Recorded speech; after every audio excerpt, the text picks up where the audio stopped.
কেন আল্লাহ চান না যে আপনি জাহান্নামে যান? না, আল্লাহ চান এটা? আল্লাহ সুবহানাহু ওয়া তাআলা চান না যে ইবলিসও জাহান্নামে যাক। কথা কি বুঝতে পারছেন? আল্লাহ সুবহানাহু ওয়া তাআলা চান না যে আবু জাহলও জাহান্নামে যাক।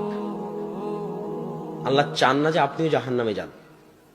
এই জন্য একজন ব্যক্তি যখন মরুভূমিতে তার উট হারিয়ে ফেলে, তো মরুভূমির রাস্তা চেনা খুব কঠিন। আপনি নিজেও একবার মরুভূমিতে হারিয়ে গেলে আর বের হতে পারবেন না। ওই একই জায়গার মধ্যে ঘুরপাক খাবেন, রাস্তা খুঁজে বের করতে পারবেন না। সব দেখতে একই রকম মনে হবে, পাহাড় সব একই রকম, বালু সব একই রকম, ফিল্ড সব একই রকম, ধুধু মরুভূমি। কোন দিকে যে যাচ্ছে, কোন দিকে যে পূর্ব, কোন দিকে যে পশ্চিম, রাস্তা খুঁজে বের করে পার হতে পারবেন না। মরুভূমিতে ঘুরতে ঘুরতে মারা যাবেন। উট মরুভূমির রাস্তা চিনে। তো যে ব্যক্তি মরুভূমিতে উট হারিয়ে ফেলে মানে তার মৃত্যু নিশ্চিত।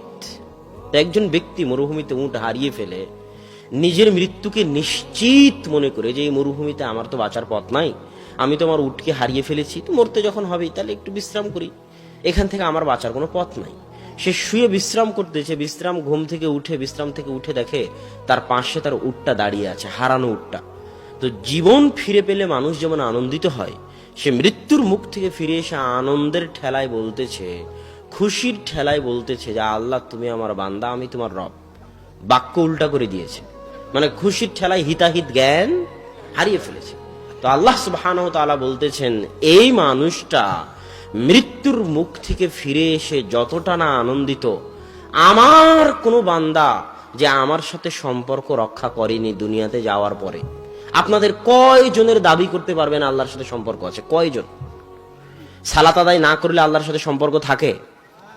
বলেন, সালাত আদায় না করলে আল্লাহর সাথে সম্পর্ক থাকে? আপনাদের কয়জনের আল্লাহর সাথে সম্পর্ক আছে? কয়জনের দাবি করতে পারবেন যে হ্যাঁ আমার সাথে আল্লাহর সম্পর্ক আছে, ছিন্ন হয়ে যায়নি? আপনার সন্তান যদি আপনার সাথে সম্পর্ক ছিন্ন করে, আপনার সন্তান যদি হারিয়ে যায়, তো মায়ের কষ্ট কেমন হয়, পিতার কষ্ট কেমন হয়, আর ওই সন্তানের কষ্ট কেমন হয়?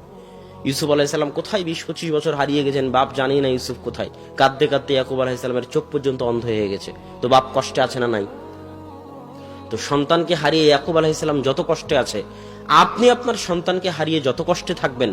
আল্লাহ বলতেছেন যে এই যে মানুষটা মৃত্যুর মুখ থেকে ফিরে এসে তার উট ফিরে পেয়ে যতটা না আনন্দিত হয়েছে, আমি আল্লাহ আমার কোনো বান্দা যে দুনিয়াতে যাওয়ার পরে আমার সাথে সম্পর্ক রাখেনি, তাকে হারিয়ে আমি যে কতটা কষ্টে ছিলাম, সে যদি কোনোদিন আমার নিকটে ফিরে এসে তওবা করে, তো মৃত্যুর মুখ থেকে ফিরে আসা এই লোকটা যতটা না আনন্দিত, আমি আল্লাহ তার চেয়ে বেশি আনন্দিত হব।